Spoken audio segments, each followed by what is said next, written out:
وعليكم السلام ورحمة الله. أعوذ بالله من الشيطان الرجيم. بسم الله الرحمن الرحيم.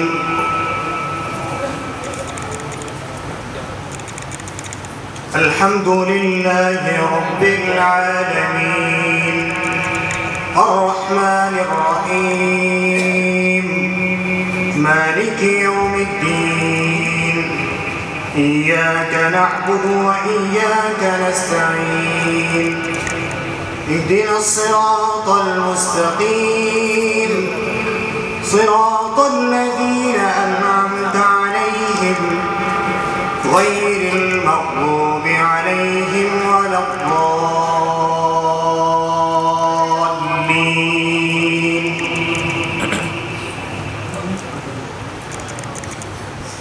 فلما فصل طالوت بالجنود قال إن الله مبتليكم بنهر فمن شرب منه فليس مني ومن لم يطعمه فإنه مني إلا من اغترف غرفة بيده فشربوا منه إلا قليلا منهم فلما جاوزه هو والذين آمنوا معه قالوا لا طاقة لنا اليوم بجالوت وجنوده قال الذين يظنون أنهم ملاقو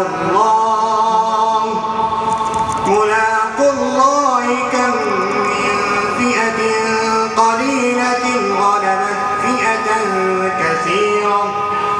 فئة كثيرة بإذن الله والله مع الصابرين. ولما برزوا لجالوت وجنوده قالوا ربنا أفرغ علينا صبرا وثبت أقدامنا وانصرنا على القوم الكافرين فهزموهم بإذن الله وقتل داود جالوت وآتاه الله الملك والحكمة وعلمه مما يشاء ولولا دفع الله الناس بعضهم ببعض لفسدت الأرض ولكن الله ذو فضل على العالمين.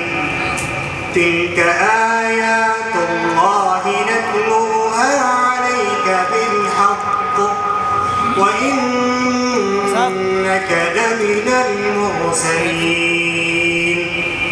صدق الله العظيم.